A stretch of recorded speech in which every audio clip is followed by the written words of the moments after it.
Come correct or don't come at all. This is the Hartzog Hustle Podcast. Yes, indeed. Yes, indeed. And we're talking about the hustle, strategy, and mindset you need to win in the areas of your finance, your purpose, and your future. Know what I'm saying? If you have heart and you want to learn how to activate the power of your hustle, then this is the podcast for you, baby. Congratulations. And now, your hosts, Anthony and Janilka Hartzog. This is how it should be done. Another episode of the Hartzog Hustle Podcast. My name is Anthony Hartzog, Mr. Hartzog Hustle himself, and I was told that I talk like I am on like 1.5. On YouTube. What? Yeah, 1.5 on YouTube. 1.5, and you could do 1.5 speed on podcasts. What the person said was YouTube. That's why I was referencing it. So how do you guys listen to your podcasts? I listen to my podcast on 1.14. So 1 1/4 speed. Just kind of speed it because people are naturally slow talkers, but being from New York, we naturally talk really fast. Yeah, we do. We recognize that because even when we're doing like IG lives and stuff like that, Yeah. people are like, slow down. Yeah. And this is Mrs. Hartzog Hustle herself, Janilka. Did I What's put up? that name with me? Anyway. I have no idea. Well, your makeup looks really good. Hello. Yes, it's been a long day of content, so you guys are going to get this beat on this. I don't know. Is it gone now? It's gone. Okay. So you guys are going to get this beat on this podcast. I won't always be like this, but here we are today. Yeah, so appreciate you guys being here. If you are new here, our podcast is about our Hartzog Hustle, but our goal is to help 9-to-5ers create more impact, influence, and most importantly, income outside of their 9-to-5s, because that's what we do, that's what we teach, and that's who we are. Mm-hmm. And go ahead. No, I was going to say thank you for showing up. Make sure that you're subscribing, you're writing us a review, you're sharing, commenting. We got a few new reviews that I'm excited to actually share because, we do review of the day or week, however you want to say it. Word. So this one is from Cashflow KD. And they called it Inspiration. This podcast is one of the best that's out there. I've been following you guys for the longest, and y'all are the first married couple. You're the first married example I've seen that made me want to get married. I bought your cleaning course for my girlfriend a while back. She's still growing her cleaning business at a pace she can manage. I have a successful vending machine business in the DFW, so I try my best not to put a lot of pressure on her. We listen to this podcast together all the time, and I believe it really does help our relationship and mindset advance to become a very healthy and wealthy power couple.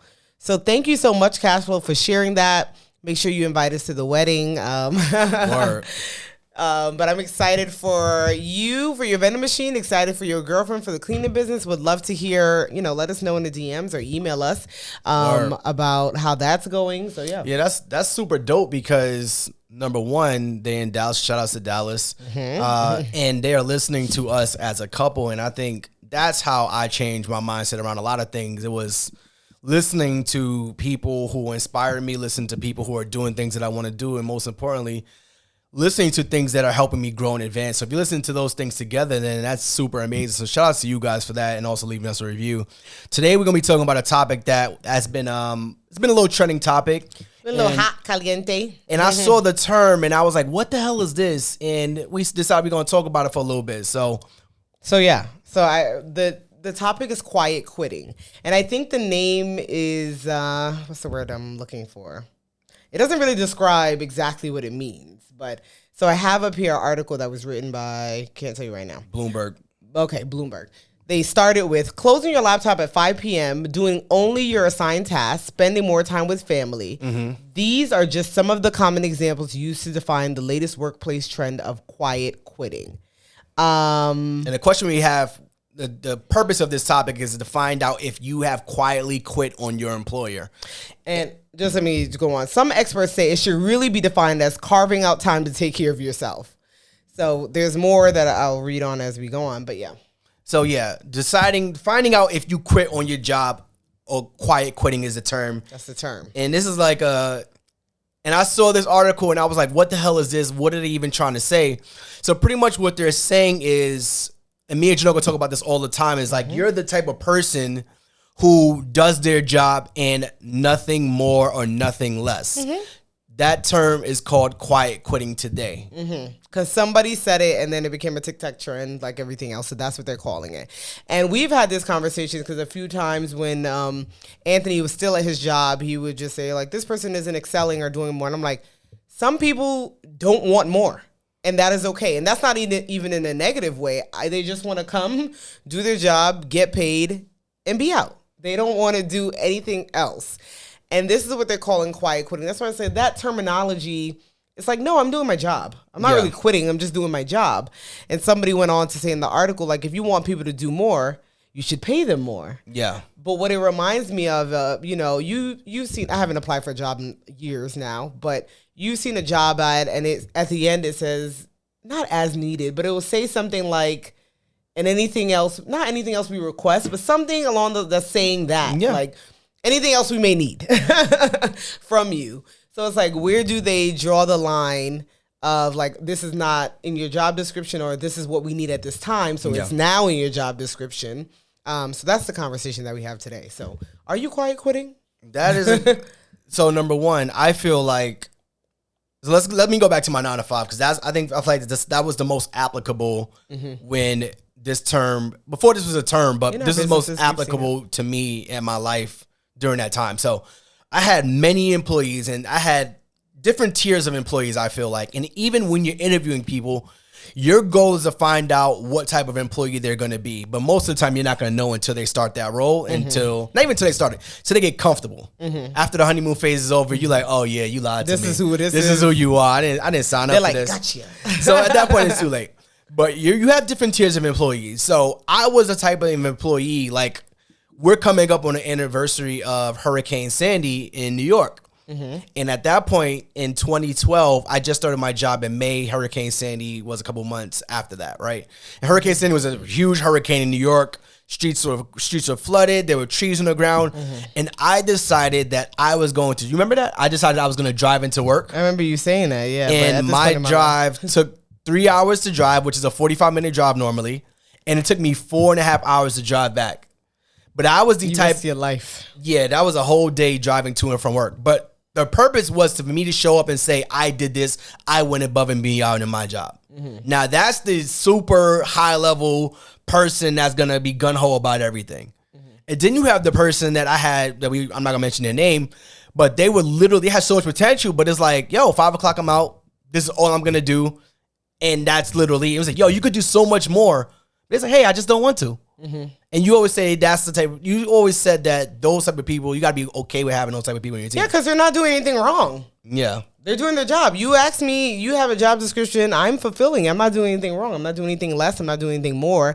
But I know we live in a society or the 9 to 5 grind is like you do more and that's how you excel. Yeah. Right? That's how you move on up. Anybody else that's just doing their job ain't going to be a manager, ain't going to move up the ladder, essentially. But like I said, everybody doesn't want to move up the ladder. And people have to be okay with that. Right? So this article goes on to say that like we said, quiet quitting doesn't actually involve quitting. Instead, it has been deemed a response to hustle culture and burnout. Employees are quitting, going above and beyond, and declining to do tasks they are not being paid for, which really came about when the pandemic started, is what this is saying. Yeah. With being home, I think people have a whole new mindset. I even saw a tweet today that they said people are getting offered $150K benefits, unlimited PTO, blah, blah. And the first question people ask, is it remote? Yeah. Like, so the person was trying to insinuate, like, this is a bomb package, but all the person wants to know, is it remote? Because in the day and age that we live in, so COVID has changed the mindset of many people of going above and beyond, apparently. The pandemic, yeah. That we are still in, not in, who knows. Have changed the mindset of many people, and this is why this quiet quitting thing has come about. And like I said, the terminology, I think it's contradicting because you're not quitting. I'm just doing what I'm supposed to be doing. I'm doing what I'm getting paid for. So, and sometimes I feel like that even at my job, that I'm doing what I get paid for. And I see sometimes that my manager goes above and beyond, which sure, but my thing is like, I don't have to go above and beyond each time because that's what you do. And I find that as well too. Like if you're, work under someone that they may do outside of their scope of, what they should be doing. And then now it's like they expect you to do the same. And I'm like, okay, no. And it's not like you could say I'm wrong. Yeah. But it's kind of something that she expects from me as well. Your light looks really good. I What? never really get up during the podcast. Okay. I never really get up What during is the I was looking at your happening lighting. So, yes, your manager, and that goes, so let me rewind that for a second. You said your manager goes above and beyond. I think that she does. Normally, right? Mm-hmm. I was the type of employee who went above and beyond. So I guess another question I have is, did I quiet quit on my job when I got to the point where I said, I'm not going to do more than my required job as a director? That's what they're saying. Because remember, I had a conversation with my boss, and he said, I feel like right now where you are in your life, if we needed you to put in 60 hours a week like my other directors, you wouldn't do it. And I said, absolutely not, because you pay me to work smarter. 40 hours. Well, 40 hours. I'm just saying. Well, you don't get, as a director, you don't get paid to work any hours. You get a salary. Right. But I said, no, my goal is to work smarter, not harder. So if I have to work 60 hours, that means I'm doing something wrong. That means something needs to be on fire in the company. That means something needs to be offset where I need to work 60 hours. But I said, absolutely, you're right. I wouldn't work 60 hours because it's not required of me. Or you're trying to overwork me and not pay me more. Or that. Yeah, because this is what they go on to say. The term quiet quitting is so offensive because it suggests that people that do their work have somehow quit their job. Framing workers as some sort of villain in an equation where they're doing exactly what they were told. Exactly. I'm doing what you told me to do. Mm-hmm. So now, because I'm not going above and beyond, I'm considered to be not a rebel, but, a rebel. Yeah. So if you're asking me to work 60 hours a week and I'm only required to be here 40, your question is going to be immediately, my question is going to be immediately, am I getting paid for that? But as you get a certain level of status in your job, you don't get paid more money. That's the problem too. You don't get paid more money for putting in more time. But I see the management side of it is that I'm not going to give you more money if you aren't taking on more responsibility. Right. So you go into the job with the mindset that, all right, I'm not going to work harder. You shouldn't be expecting more money, right? Right. I think that's what they're saying though. Like, so you're trying to say it's like a seesaw or like a cycle of who does what first? Yeah, the chicken or the egg. What comes first? Who does what first? So does the employee work a little harder and then they see the money, which we know it never goes that way? No, it does go that way. Not never, but generally. Most likely somebody's working hard for a year before they even get an extra bump. Yeah, it's usually a long time. Exactly, that's what I'm saying.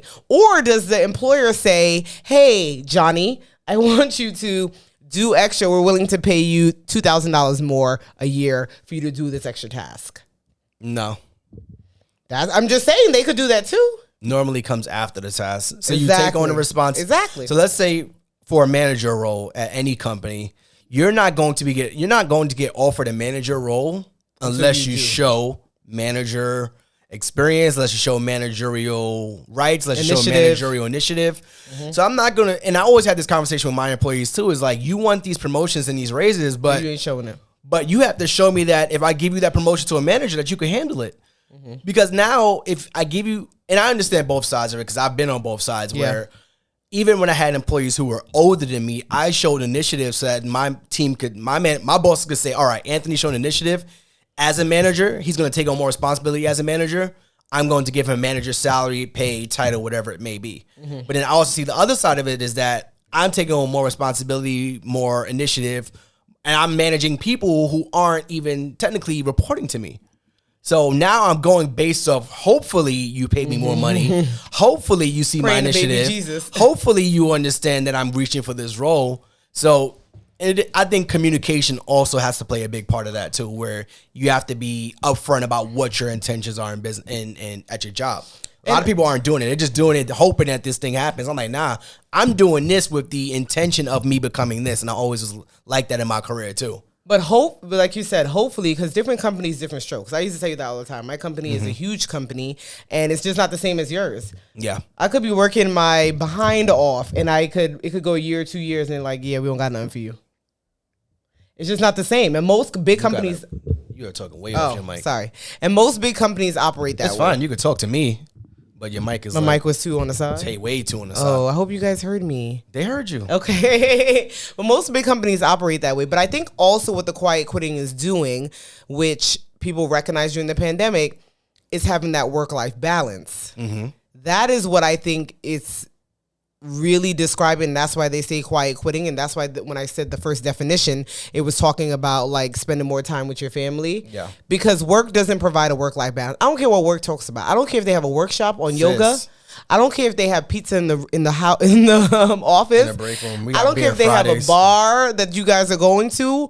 Work does not provide work-life balance, and you have to set it up. And I think that's what this is really describing, like you putting your foot down. I find that so. Looking back, I find that so cringeworthy when we say work-life balance.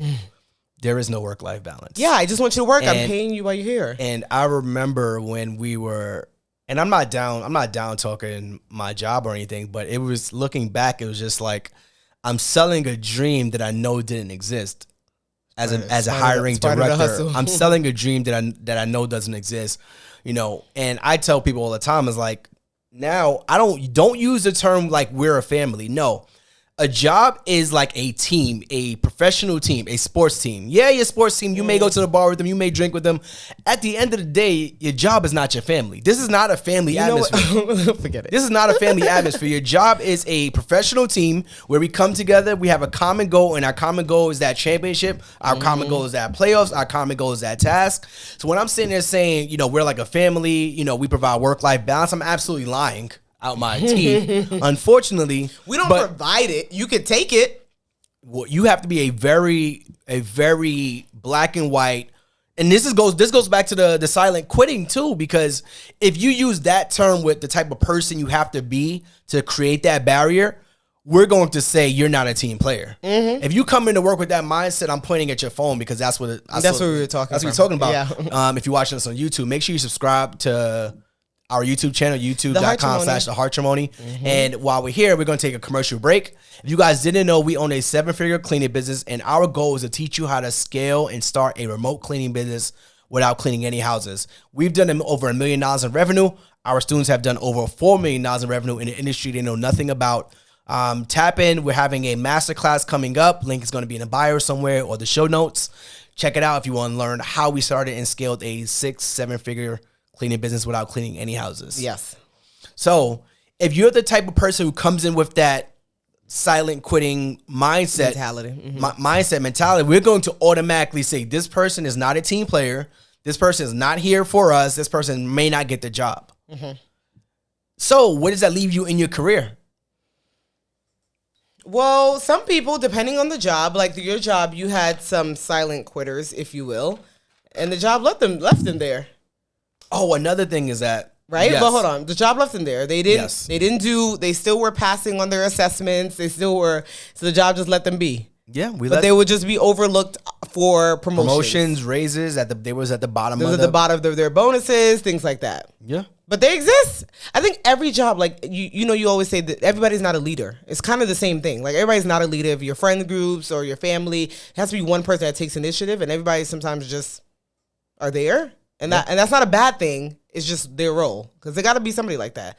There was this, speaking of the friend group and leadership, there was this whole tweet that came out, and the girl was like, I don't want a man if he's not the leader of his friend group. And it became like a whole meme thing where guys are like killing themselves to be the leader of the friend group and stuff like that. But yes, it was a side note. But yes, there are definitely people who just kind of get passed over year after year because they're that type of person. How do they get out of that, though? They have to go above and beyond then. There's no other way out of it. Like, you can't just do your job, basically, to excel at a corporate job. No, you don't. You don't excel, but you also don't fail. Yeah.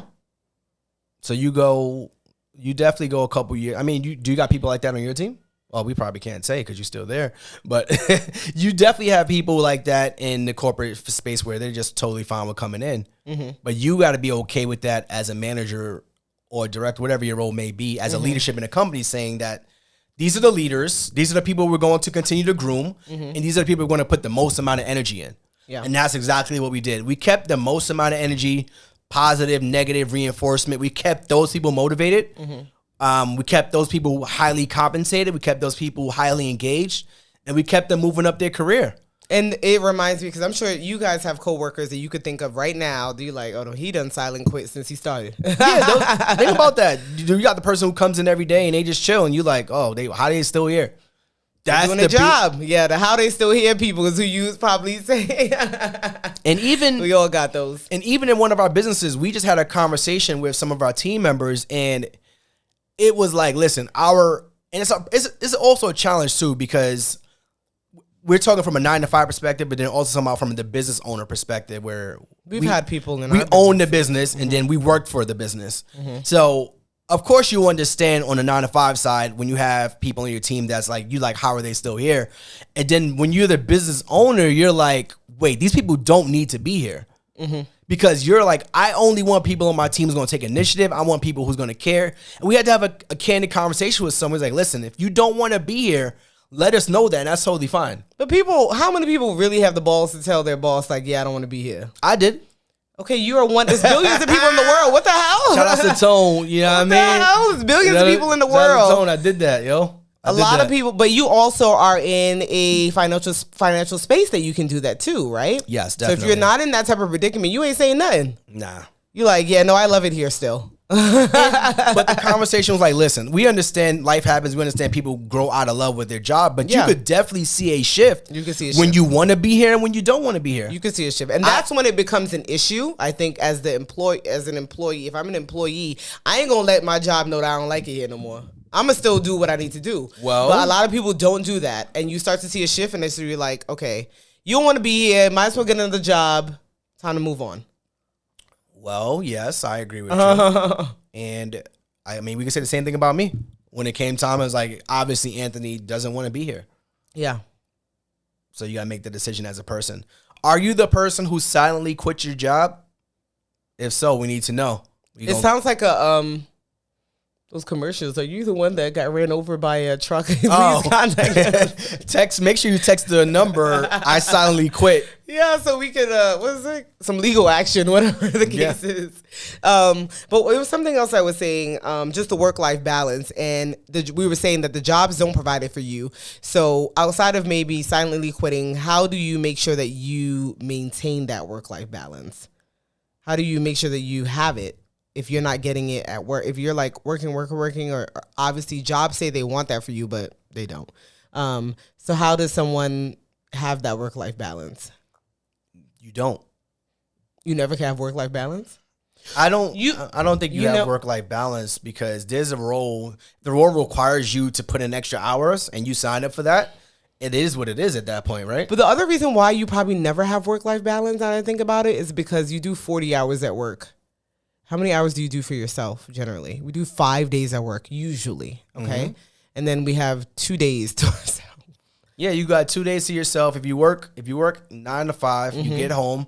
It's now 6 because you got an hour commute, and then you get home at 6. You're showering, you're eating, you're resting. Gym, so you children, 3-4 hours to yourself, and then you back down, and then you down for the sleep for the night. Race. So there's really no work-life balance. No, I never thought of that. You spend most of your day at work, and then you spend 1/4 of your day at work, and then another 1/4 of your day sleep, and you probably spend another 1/4 of your day in between commuting, getting ready, and then you got 1/4. So there is no work-life balance? Wow. That's why we call it silent quitting. But it just feels like there is because you end work at 5 and then you have like these 5 hours generally, because people go to bed maybe 10, 11 to do for yourself. But like you said, if you're commuting, you got to eat, you got to take care of the kids, depending, what's going on in your life, then that time It's a wrap. Goes quickly. Yeah, it's a wrap. Anything else for the next topic? No, nothing else on the silent quitting. So yeah, are you the silent quitter? Do you know someone that's silent quitting? Do you believe in the silent quit? I drop it in the comments. Oh, let's say our personal thing. I don't like the terminology of it. That's what I would say. I don't like what they're calling it because I agree that it's offensive because I'm not quitting if I'm working. I call you an underachiever. How about that? Or that's rude too. That's okay, offensive not an as well. That's offensive as well. Maybe a non-achiever or just non-achiever is not the right word either. A show up and leave. That's not a phrase. I'm telling you, every single time when you are in a position of power at your role and you're from the outside looking in, you see people leaving at 5 o'clock on the dot. Unfortunately, yes, you may have gotten your whole day done, all your work done, but unfortunately, you're going to be labeled as that person. Sometimes I wouldn't leave at 5 o'clock just so I wasn't labeled as that person. You were nice. I've always. I would leave maybe 5:10, so that I'm not making it seem like I'm watching the clock ready to go. That was my thing. Because if I see you leaving at 5:01, you leaving. Oh, you just got here. 9:01, you just got here. Nah. I want to see, and that's. I never thought of it that way because I'm always like, you spent 8 hours here. Like, unfortunately, that's the nature. Yeah, I understand. You're saying that's the nature of corporate America. When I see you get to the job, and I got one of my close friends, I tell him all the time, if he's listening to this, I'm talking about you because you know exactly who you are. He would get to work at 9 o'clock on the dot, and he would leave at 5 o'clock on the dot. And when he would come at 9 o'clock, there was one day he came and his computer wasn't working. And I was like, well, if you got here early, you would have been able to fix your computer. Oh, that's the phrase. If you're early, on time, you're late. If you're early, you're on time. If you're on time, you're early. No, if you're on time, you're late. Yeah, if you're, that's it. We gotta find the phrase. If you're early, we can write in the captions what it is. If you're early, you're on time. If you're on time, you're late, and if you're late, don't show up. So he was on time because you don't leave no space for any issues. So if you get into work at 9 o'clock, that means you probably left your house maybe 8:30. That means you don't leave no room for traffic. You don't leave no room for your key fob not working. You don't leave no room for your computer not uploading correctly. So now it's 9 o'clock. You arrive to the job, just like our cleaners. If you arrive and the job starts at 8 and you're just getting there at 8, that means you're late. Because now you don't leave room for lockouts. You can't find a key. You can't find an apartment. You can't find parking. So the same things that we apply in our 9 to 5 apply in our business as well. So if you're that type of person, we say it all the time, don't arrive to the job at 8 in the morning because now you don't leave any room for any error. I don't disagree. So appreciate you guys being here. So you done? No, I'm done. I'm good. Appreciate you guys being here for another episode of the Hartzog Hustle podcast. Again, please like, subscribe, rate this podcast. It helps us reach more people. It helps us reach Comment, share. Comment and share if you watch us on YouTube. Check out Cleaning Business University if you're interested in starting a 6 or 7 figure cleaning business without cleaning any homes. Link will be in the bio somewhere. We appreciate you guys being here. See you next week. Bye. Peace. This has been an episode of the Hartzog Hustle podcast. We hope you enjoyed. Be sure to rate and review this podcast on your favorite listening platform. And follow Anthony and Janilka on Instagram at The Hartrimony. That's TheHartrimony. Keep hustling, baby. Keep hustling, baby. Get that money. Get that money.